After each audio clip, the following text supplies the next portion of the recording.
बाल दोस्तों, आइए इन वाक्यों का अभ्यास करें। इन वाक्यों को ध्यान से सुनिए। भाषा सज्जता। निम्नलिखित वाक्यों को ध्यान से पढ़िए और सुनिए। 1. मनाली साहसी बालिका थी। 2. बगीचे में सुंदर फूल खिले थे। 3. भारत ने श्रीलंका को 3 विकेट से हराया। 4. बाल्टी में थोड़ा सा पानी है। 5. वह आदमी जा रहा था। हाँ, तो दोस्तों आपने इन वाक्यों को सुना। इनमें कुछ शब्द गाढ़े हैं, जैसे कि साहसी, सुंदर, 3, थोड़ा सा, वह। ये शब्द संज्ञा की विशेषता बताते हैं। मनाली कैसी लड़की है? मनाली साहसी लड़की है। यहां मनाली के साहस की विशेषता की बात है। उसी प्रकार हर एक वाक्यों को पढ़िए। फूल सुंदर, सुंदरता फूल की विशेषता है। विकेट 3, भारत की जीत, विकेट की संख्या 3। पानी थोड़ा सा, पानी कितना? थोड़ा सा। आदमी वह, उसी आदमी की बात है। अर्थात जो शब्द संज्ञा की विशेषता बताते हैं उन्हें विशेषण कहा जाता है। आज हम विशेषण के प्रकार के बारे में जानेंगे। विद्यार्थी मित्रों, हमने विशेषण के बारे में जाना। अब इन वाक्यों को पढ़िए। निम्नलिखित वाक्यों को पढ़िए। 1. हमारे देश में ईमानदार लोग ज्यादा हैं। 2. मुंबई जाने के लिए लंबा रास्ता तय करना पड़ता है। 3. कौवे का रंग काला होता है। 4. खरगोश का शरीर मुलायम होता है। 5. शरीर के साथ मन स्वस्थ रखना जरूरी है। 6. भारतीय संस्कृति विश्व में प्रसिद्ध है। 7. पानी गंधहीन होता है। 8. पूर्व दिशा में सूर्योदय होता है। इन वाक्यों में रेखांकित शब्द विशेषता बताने वाले शब्द हैं। यह वाक्य में प्रयुक्त संज्ञा की विशेषता बताते हैं। इन शब्दों का अभ्यास करें तो ईमानदार संज्ञा के गुण, दोष बताता है। लंबा आकार या अंतर बताता है। काला रंग या रूप बताता है। मुलायम स्पर्श बताता है। स्वस्थ दशा या अवस्था बताता है। भारतीय स्थान देशकाल बताता है। गंधहीन स्वाद या गंध बताता है।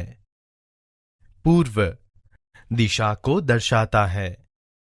अर्थात जिस शब्द से संज्ञा के गुण, दोष, आकार, रंग रूप, स्पर्श, दशा अवस्था, स्थान, देश, काल, स्वाद, गंध और दिशा का बोध होता हो, उसे गुणवाचक विशेषण कहते हैं।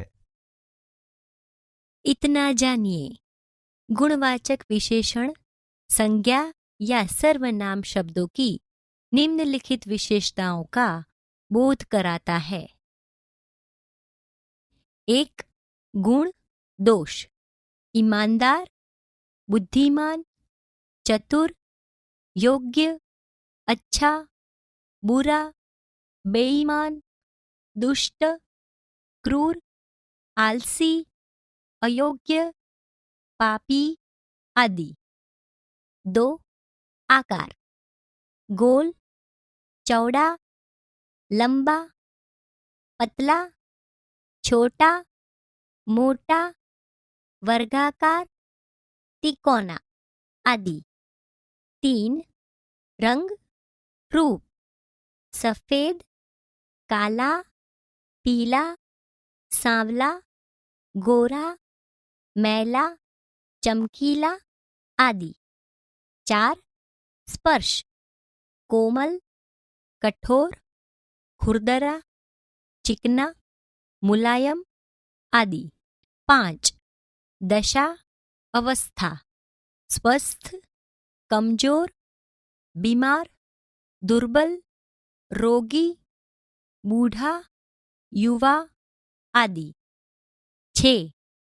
स्थान, देशकाल, ग्रामीण, प्राचीन, भारतीय, शहरी, जापानी, पंजाबी आदि।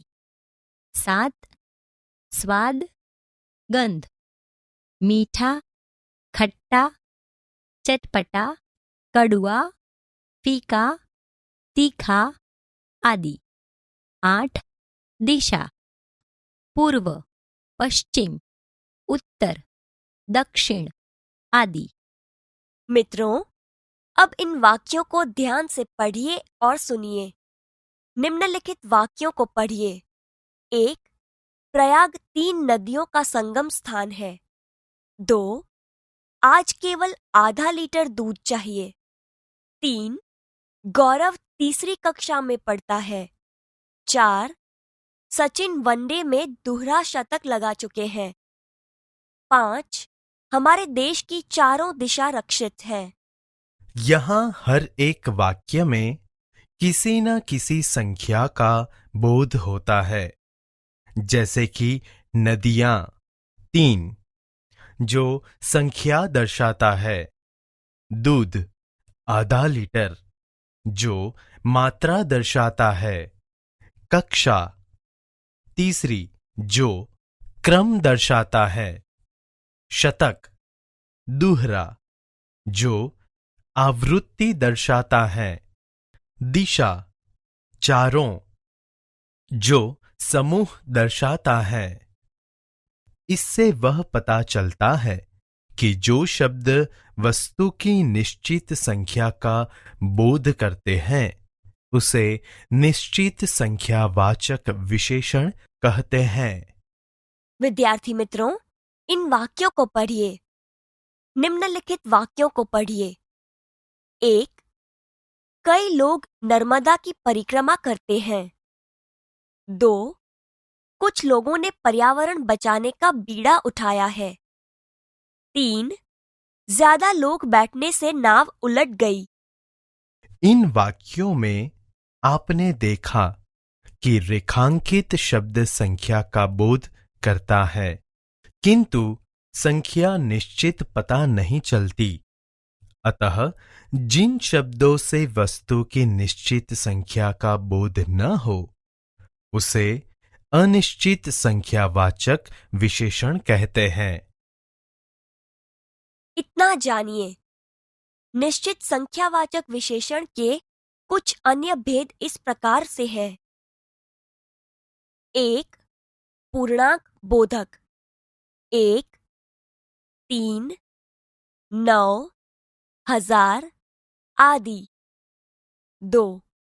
अपूर्णांक बोधक आधा, पाव, डेढ़, पौना, ढाई आदि। 3. क्रमवाचक पहला, दूसरा, तीसरा, चौथा आदि। 4.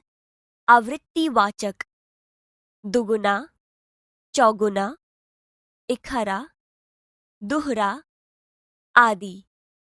5. समूहवाचक दोनों, तीनों, चारों आदि।